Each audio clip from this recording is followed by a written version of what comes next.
ये कहानी है एक ऐसे लड़के की जो अपनी पढ़ाई पूरी करने के लिए पेरिस आता है। पर यहाँ वो दो ऐसे भाई बहन से मिलता है जिनकी हरकतें देखकर आप भी हैरान हो जाओगे। हेलो दोस्तों, आज हम जिस मूवी को एक्सप्लेन करने वाले हैं उस मूवी का नाम है ड्रीमर्स, जो 2003 में रिलीज हुई थी। मूवी स्टार्ट होती है और हम एक लड़के को देखते हैं जिसका नाम मिथ था। मिथ अपनी पढ़ाई पूरी करने के लिए अमेरिका से पेरिस आता है।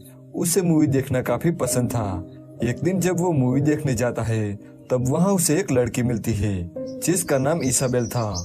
वो मिथ से कहती है कि मैंने तुम्हें पहले भी यहाँ देखा है, तुम यहाँ अकेले ही आते हो। तब मिथ कहता है कि मुझे अमेरिका से आए हुए कुछ दिन ही हुए हैं, इसलिए यहाँ मेरा कोई फ्रेंड नहीं है। तब इसाबेल उसे अपने भाई से मिलाती है जिसका नाम थियो था। वो तीनों बैठकर बातें कर रहे थे, लेकिन तभी पुलिस वहाँ लाठीचार्ज कर देती है, जिसे बचकर ये तीनों वहाँ से भाग जाते हैं। अब मिथ उनसे मिलकर बहुत खुश था क्योंकि उसे नए दोस्त मिल गए थे। घर पहुंचकर मिथ अपनी मॉम को एक लेटर लिखता है, पर जब से वो इसाबेल से मिला है वो बस उसके बारे में ही सोचने लगता है। अगली सुबह मिथ को थियो का कॉल आता है। वो उसे अपने घर डिनर के लिए बुलाता है। मिथ जब उसके घर जाता है तब इसाबेल उसे अपनी मॉम डैड से मिलाती है। अब डिनर के टाइम इसाबेल के डैड बहुत सारा ज्ञान बांटने लगते हैं, पर मिथ का ध्यान तो बस एक ही चीज पर था, वो थी इसाबेल। डिनर के बाद इसाबेल की मॉम मिथ को आज रात यहीं रुकने को कहती है। अगले दिन इसाबेल के मॉम डैड को किसी काम से बाहर जाना था, पर जाने से पहले वो अपने बच्चों के लिए एक चेक छोड़ते हैं ताकि वो इस घर में आराम से रह सके। उनके जाने के बाद मिथ इन दोनों से कहता है कि मुझे अपने घर जाना चाहिए, पर वो दोनों उसे नहीं जाने देते। इसाबेल मिथ को एक किस करती है, साथ ही वो अपने भाई को भी किस करती है और वहाँ से चली जाती है। ये देखकर मिथ को बहुत अजीब लगता है। इसके बाद थियो उसे उसका कमरा दिखाता है। रात को मिथ की नींद उड़ जाती है। जब वो टॉयलेट से वापस आ रहा था तब उसकी नजर उन दोनों भाई बहन पर पड़ती है जो बिना कपड़ों के एक ही बेड पर सोए हुए थे। ये देखकर मिथ की आंखें खुली की खुली रह जाती है क्योंकि अब तक वो इसाबेल के सपने देख रहा था। वो चुपचाप अपने कमरे में जाके सो जाता है। अगली सुबह इसाबेल मिथ को जगाने आती है। वो उस पर चढ़कर उसे किस करती है। ये देखकर मिथ डर जाता है क्योंकि उसने सिर्फ अंडरवियर ही पहना था। इसके बाद इसाबेल उसे बाथरूम में ले जाती है जहाँ थियो पहले से ही बिना कपड़ों के नहा रहा था। ये देखकर मिथ थियो से कहता है कि तुम्हारी बहन यहाँ है, तुम बिना कपड़ों के उसके सामने कैसे रह सकते हो। इस पर वो दोनों कहते हैं कि हम दोनों काफी हद तक एक जैसे हैं, इसलिए हम दोनों ये सब करने में कोई शर्म नहीं रखते। थियो मिथ से कहता है कि हमारे डैड 1 महीने तक घर नहीं आएंगे, इसलिए तुम हमारे साथ इस घर में रह सकते हो। मिथ इसाबेल पर लट्टू था, इसलिए वो उसकी बात मान लेता है और उनके साथ रहने लगता है।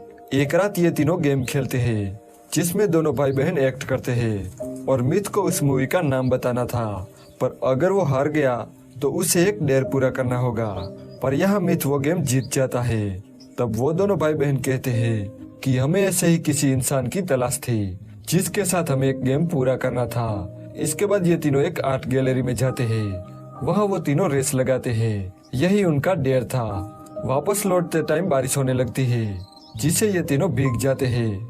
जब ये तीनों घर आते हैं तब थियो मिथ को अपने कपड़े देता है और ड्रिंक लेने चला जाता है। यहाँ अलमारी से मिथ को एक इसाबेल की फोटो मिलती है जिसे वो अपने प्राइवेट पार्ट में छुपा लेता है।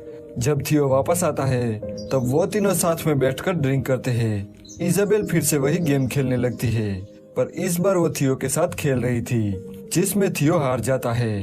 तब इसाबेल उसे एक डेयर देती है जिसमें थियो को एक फोटो के सामने हिलाना था। थियो बिना किसी शर्म के उन दोनों के सामने हिलाने लगता है। इसाबेल के लिए तो ये नॉर्मल था, पर मिथ की ये सब देखकर फट जाती है।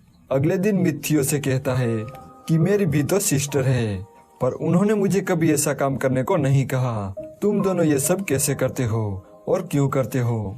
तब थियो उसे कहता है कि हम दोनों जुड़वा है। जब हम दोनों पैदा हुए तब हम दोनों एक दूसरे के साथ जुड़े हुए थे। हमारा शरीर अलग है पर हमारा दिमाग एक है और हम एक दूसरे के बिना जिंदा नहीं रह सकते। एक दिन फिर से ये तीनों गेम खेलने लगते हैं जिसमें एक को मूवी का डायलॉग बोलना था और दूसरे को उस मूवी का नाम गैस करके बताना था। अगर वो नहीं बता पाया तो उसे भी एक डेयर दिया जाएगा। पहले तो थियो एक मूवी को एक्ट करता है, पर उन दोनों को कुछ समझ नहीं आता, जिस वजह से मिथ और इसाबेल को एक डेयर पूरा करना पड़ता है। थियो उन्हें सबके सामने घपाघप करने को कहता है। अब डेर के मुताबिक इजाबेल अपने कपड़े उतारने लगती है, लेकिन मिथ की फटके हाथ में आ जाती है, इसलिए वो अपनी इज्जत बचाने के लिए बाथरूम में चला जाता है। जब वो बाथरूम से बाहर आता है तब थियो उसे पकड़ लेता है और दोनों भाई बहन मिलकर उसके कपड़े उतारने लगते हैं। तब मिथ के प्राइवेट पार्ट में इजाबेल की एक फोटो मिलती है, जिसे देखकर वो दोनों हंसने लगते हैं। इसके बाद मिथ और इजाबेल घपाघप करते हैं। यहाँ मिथ को पता चलता है कि इजाबेल अभी भी वर्जिन है।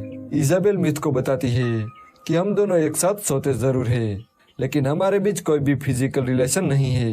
ये सुन के मिथ उसे कहता है कि अगर ये बात तुम्हारे पेरेंट्स को पता चली तो क्या होगा। इजाबेल कहती है कि ऐसा कभी नहीं होगा, और अगर उन्हें पता चल गया तो वो सुसाइड कर लेगी। कुछ दिनों बाद इजाबेल और थियो के पास पैसे जो थे वो सारे खर्च हो जाते हैं, क्योंकि अब तक वो काफी अय्यासियां कर रहे थे। अब इजाबेल घर के राशन से खाना बनाती है, पर वो खाना कोई भी नहीं खाता। अब पैसे न होने की वजह से उन्हें काम करना पड़ता है। एक दिन मिथ और थियो एक ही टब में नहा रहे थे, तब इजाबेल वहां आती है और उनके साथ नहाने लगती है। इसी बीच इजाबेल मिथ से कहती है कि तुम हमसे प्यार करते हो, ये तुम्हें साबित करना होगा। अब ये बोलकर वो दोनों मिथ के घोंसले को काटने लगते हैं। मिथ को ये सब अच्छा नहीं लगता, वो इन दोनों पर गुस्सा हो जाता है। वो उनसे कहता है कि तुम दोनों बच्चों जैसी हरकतें क्यों करते हो। मिथ इजाबेल से कहता है कि आज तक तुम्हारा कोई भी बॉयफ्रेंड इसलिए नहीं है क्योंकि तुम हमेशा अपने भाई का कहना मानती हो। मिथ के ऐसे कहने पर इजाबेल उसके साथ डेट पर जाती है, वो उसकी गर्लफ्रेंड बन जाती है। वहीं दूसरी तरफ थियो भी एक लड़की को डेट करता है और उसे घर लाकर उसके साथ घपाघप करता है। जब मिथ और इजाबेल घर आते हैं तब इजाबेल देखती है कि थियो किसी और लड़की के साथ सोया हुआ है। ये देखकर इजाबेल को काफी जेलस फील होता है और वो बहुत रोने लगती है। इसके बाद थियो और मिथ साथ में वाइन पीते हैं और बातें करने लगते हैं। तभी वहाँ इजाबेल आती है और वो उन दोनों को टेंट में ले जाती है, जहाँ वो दोनों भाई बहन बचपन में सोया करते थे।